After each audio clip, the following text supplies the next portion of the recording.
Good afternoon, everyone. Thank you for coming.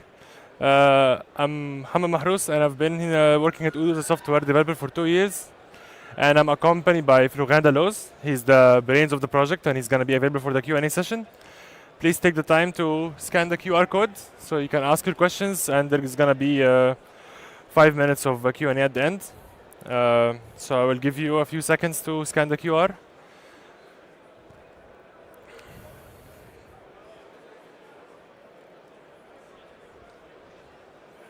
Okay, you're gonna see the link again and the QR again, so let's get started. So I would first start by asking a question. Have you ever felt like your IDE should give you more help when you're writing Odoo code? Because we felt the same, whether when I recently started at Odoo or when I write custom modules or anything, it feels like my IDE does not resolve my imports. I don't get help on dynamic imports like self.env and the compute methods and all of the custom Odoo features. They don't get detected. And that's why we decided to create OdooLS. And today I'm gonna present to you what OdooLS is, and I'm here to try to convince you that it is a powerful tool to transform your Odoo coding experience. So let's get started. So first of all, we need to first digest the name. What is OdooLS? Putting it basically, OdooLS is an implementation of LSP. LSP stands for Language Server Protocol, which is developed by Microsoft, and it aims to externalize the processing of the languages that you're working on outside of your IDE, keeping your IDE simple and performant, and also making the software IDE agnostic. So you see in the diagram, you can have something like this. You have VS Code or PyCharm. They both implement the protocol. But at the end, they just call the same server, which is one piece of software. That's our Odoo Language Server. So that allows us to create an extension that can work on PyCharm, VS Code, Z, etc., and Vim. And actually, now it's available on PyCharm on the free version since this year. So that's good news. And moreover, so why it is OdooLS and why are we developing our own language system? You might be wondering that because you already have built-in ones in VS Code and PyCharm, etc. Why not just extend one of them like Pyrite? And that basically comes to the uniqueness of how Odoo code is written. So, and also if we like having to extend an external tool that has different scope will have us keep track with the lifecycle of the updates, and that's can add some complexity. But mainly, the problem is with the approach incompatibility. So the way something like Pyrite and a normal linter or ls would work is different than how we would need to do it in Odoo. Because in Odoo, there are a lot of things that depend on the project-wide. So you would want to be able to directly reference models in different modules, handle the inheritance. And also we work with different languages because you can have a lot of data in XML, CSV, etc.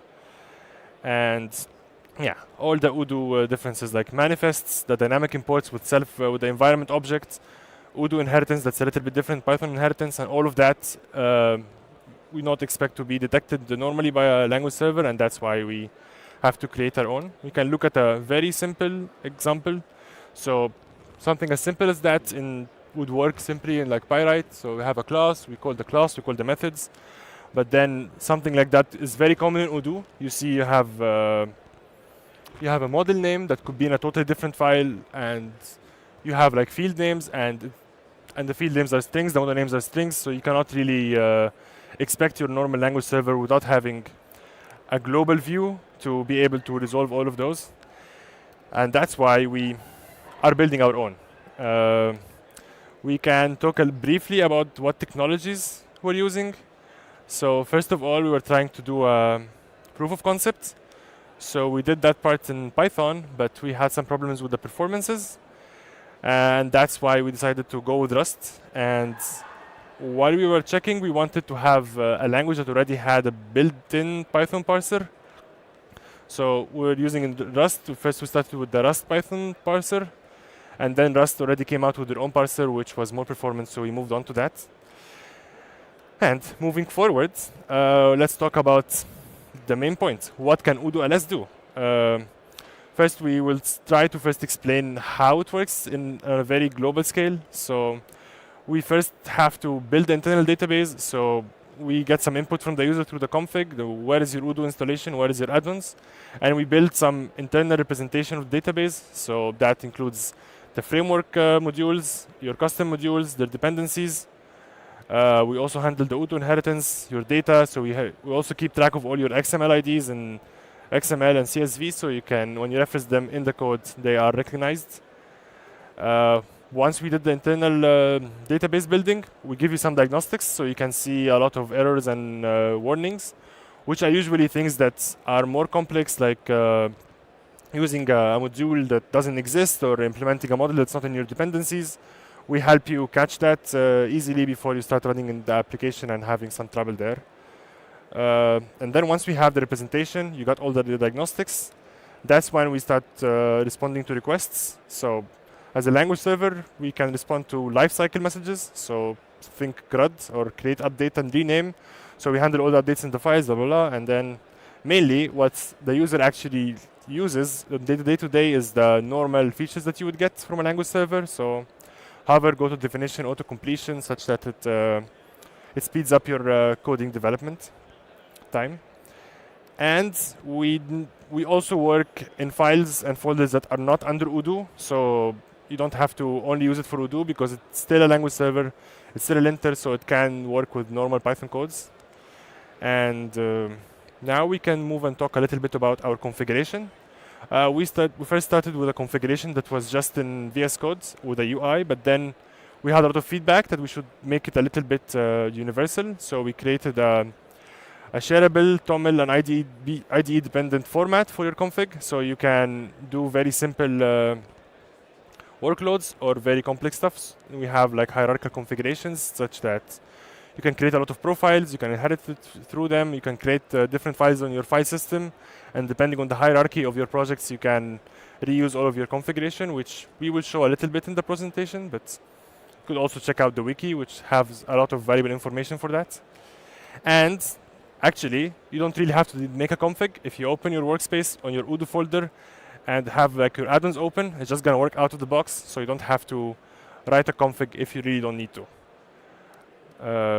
And then you can also provide like your static settings, and we also have some templates that you can write. So let's say you have a lot of Odoo versions that you're working with, you can make like one template profile and it works for 17, 18, 19, etc. And moreover, OdooLS also works in the command line, so you can run it in the CLI mode. You can just set the settings. It's gonna work as a static analysis tool, and then you just get an output file with all the diagnostics that you have in your project. And like that, you can use it to integrate with a lot of validations, whatever you want to do with it, basically. And actually, internally, we're already planning to integrate it with Runbot, our internal system, so we can add like complex errors that are not easily caught and help the lifecycle move a little bit faster. And of course, as I've mentioned before, there's the wiki, and we would love that you would check it out also.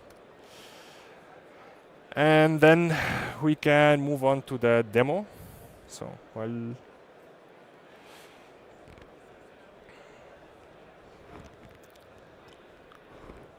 yeah, no. No.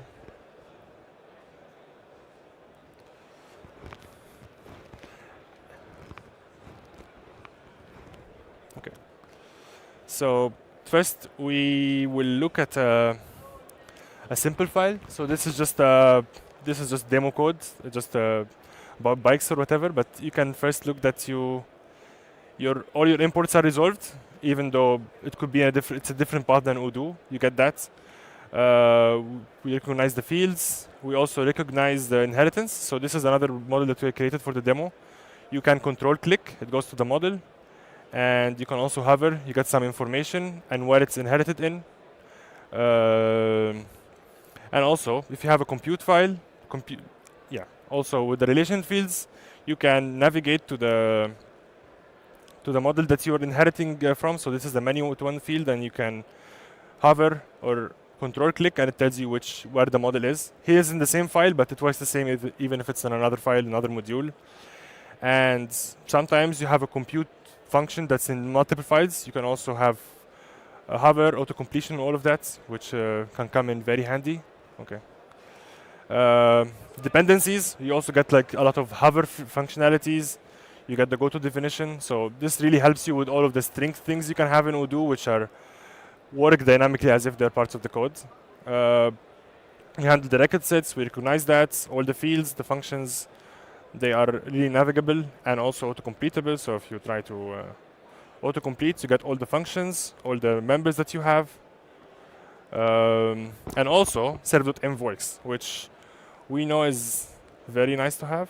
So if we do like one from scratch, you get all the models, and also if you have a model that does not exist, it tells you that what dependencies you would need, so you could add in the manifest. So that's cool. And if you want to see all the implementations of that model, you can just control click, and you're gonna see all the ones that are inherited from your manifest. So we have things from mass mailing, web, social media, because our manifest we depend on Odoo bikes, and Odoo bikes depend on mass mailing, which depends on web, blah blah blah. And then, like from your scope, you see all the implementations of a model that you would need. And sometimes, like this is an error. Like there's no model called companies. You can just use a no QA and just silence it. And that works on a code scope, so over a function, over a class, over the whole file. And you can just, if you don't want to do it on a simple code, you can also block all the errors that you get. Moreover, we can also have a look at XML, because we also recognize XML. So you can see, also recognize the model and the field names, and we detect if you make a wrong field. So if we try to make a typo here, it tells you something's wrong, which can come in very handy because typos are very common. And we handle references, and we also handle references that are in CSV files. So this is a CSV file, and voila, you can just reference it from whatever you want. Even if you reference it from Python, it works pretty well. Okay, I guess we now got like a brief overview of what you can do in Python and XML, and of course there is more. You can write code and discover it yourself. We can touch a little bit on the configuration. So actually now, if you look here, you can very easily change profiles, and we're gonna explain now what profiles are. And currently I'm running without any configuration, because if you look here, I have our add-ons and Odoo. And since these are my workspace folders, it auto-detects them. So you can see, you also have a view on what we already gathered from your data. So the default one, we already captured your Odoo path, we already captured your add-on path, so it just works. But let's say you want to add something custom, you can do your OdooLS.toml, and then you can change a lot of the settings that you would like to have. You can check them out later, or you can define your Odoo path, add-on path, it just works. And also we give you some functionality over diagnostics, because we know some people don't like to see a lot of warnings, don't like to see a lot of errors, so we can do some examples. So let's say we don't like 3002, and this is 3002. So we think it's just a warning. So let's first switch to our profile. It is gonna take a few seconds to load, and then once it loads, this is just gonna be a warning. While it loads, I can also explain that we have filters on all our diagnostics. So you can say like, anything here, filter all the errors out. We don't want to see any errors on these files, and you can use a pattern as much as you want. And as you can see, now it's a warning. And we could also disable it this way, or also we can disable it this way. Like we can disable specific codes or specific paths. And once we save, it should reload. And then the error is gonna go away. So you have all the power that you would need to do it as much as you want. And also you can make this 18.0 a version template that you can use and use it for 17, 19. But you can see that more in the wiki. And as you can see now, the error is gone because we have filtered it out. And I guess that's all for the demo. We can maybe, I don't know, talk about what's next. So what's next? We plan to do more diagnostics. So the diagnostics that we get suggestions from people internally. Also, you're welcome to do that on our GitHub page. And also, we need to like clarify that this is still under development. There's still a lot that we are gonna fix, a lot of more features that we're gonna add. So keep that in mind. And we might be able to make it generic such that you can add your own diagnostics if you want. You want to detect some sort of errors. It's up to you. And we're also open to implementing new clients in different IDEs.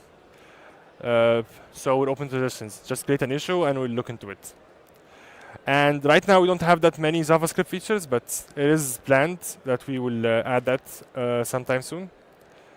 And CSV, we currently only present the data, but we're still thinking how we can make that more intuitive for the users.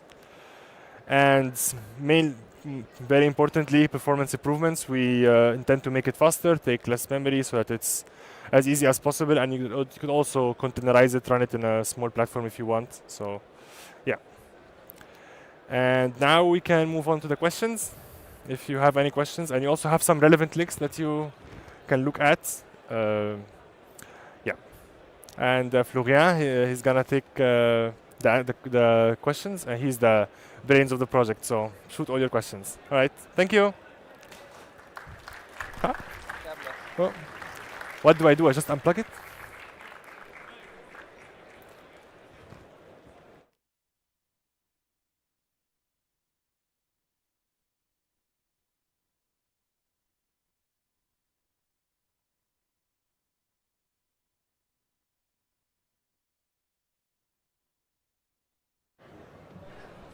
It works? Yes? Hello, everybody. Okay, great. So thank you very much for this talk. Here are a few questions. Does it integrate with other JetBrains EDI? Yes, since yesterday.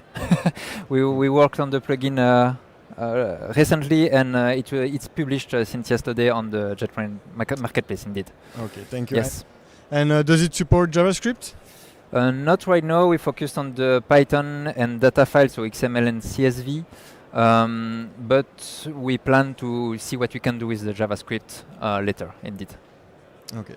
Is there a plan to introduce stronger typing support?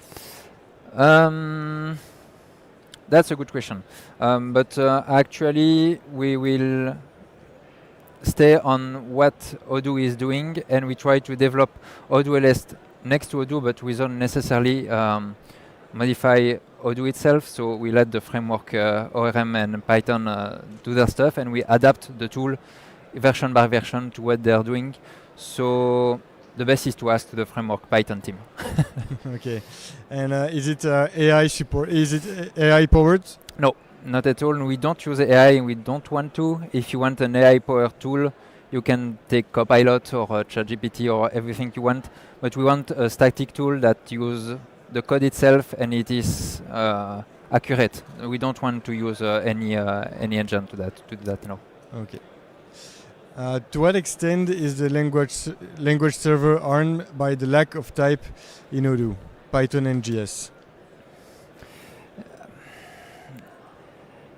We try for the framework part of Odoo. We are doing some stuff in the language server to override the lack of type in Odoo, and we try to infer them from the code. But sometimes, of course, and this is because of the Python language itself, it's impossible to infer type every time. But we try to do it most of the time. At least the language server is able to understand the framework of Odoo.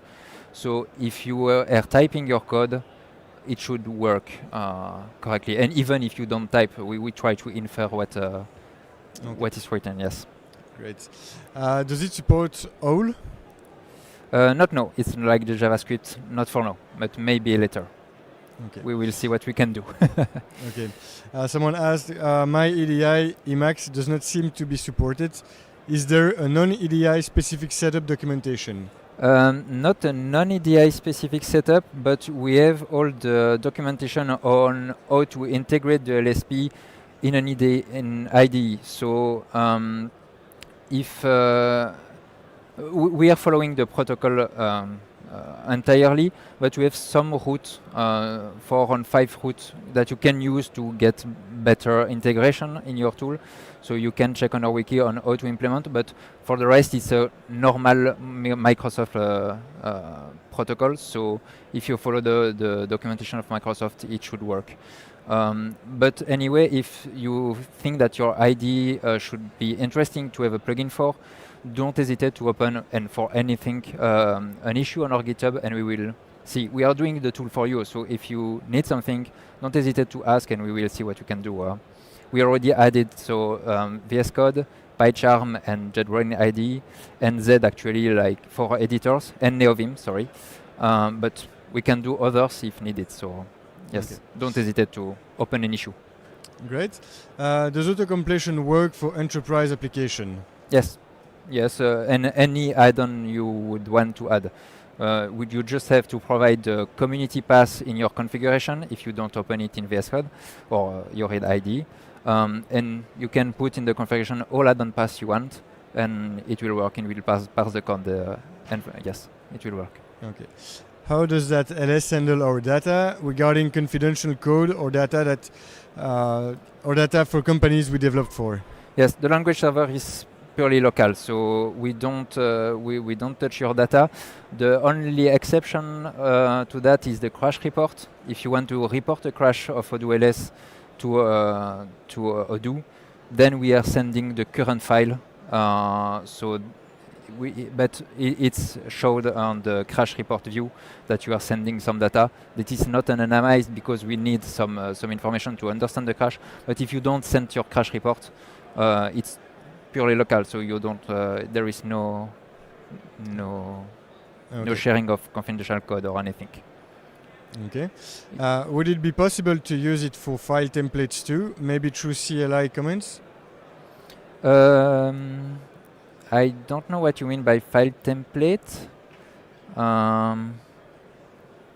Yes, so maybe explain the question a little bit more, and I will answer on the pad anyway. So yes, maybe next question. I don't know the question. Will the speaker explain how to configure the server for autocompletion for code in Enterprise, I guess? I checked the repo and saw no Git for this configuration. Yes, that's the standard previous one. It works. We have a page on the wiki. I don't know if maybe here the wiki. No, I don't have the link. Sad. But on the wiki you have a page where you that's called configuration files. When it's explained how you can configure your OdooLS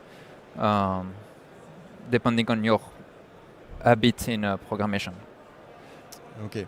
And can we download the OdooLS binary if there is one? Yes, all the releases are published on the GitHub page. So you can get binaries, you can get the VSX or the PyCharm build, anything you want directly on the GitHub or on the marketplace if you want the plugins. But the executable itself are always published on the GitHub, yes. Okay.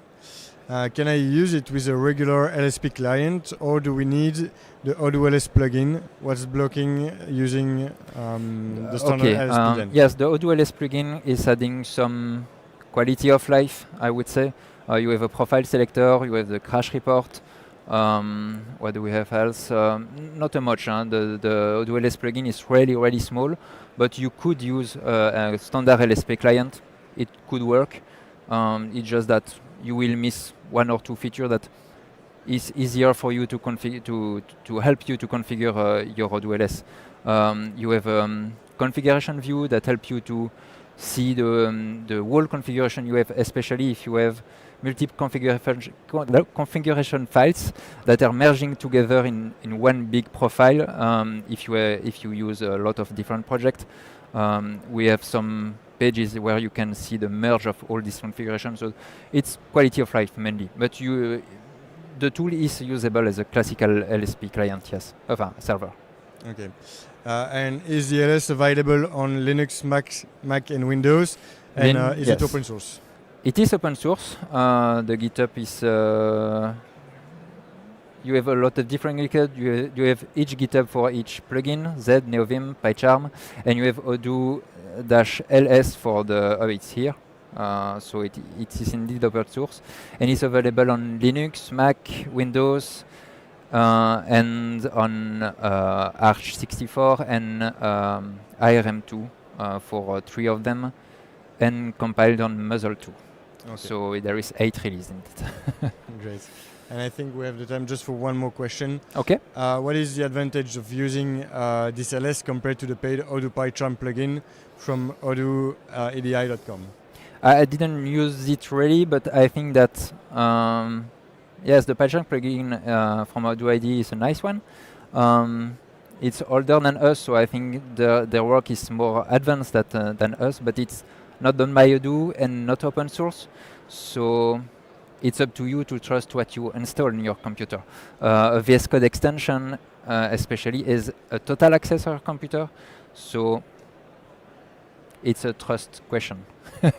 We wanted to provide something that is from Odoo and open source, so you can be safe with that. Because yeah, we don't know. Perfect. But I don't think there is any issue with the idea. It's not him specifically, but in a more general way, we wanted to provide something for ourselves. Yes. Okay, thank you very much. Thank you. Just maybe to add, sorry, thank you. We have made the dev too, so if you have still questions, do not hesitate to come to see us. And I will try to answer all the questions on the pad too. So if I miss some, and if there is, I will answer on it. So thank you, and have a nice day.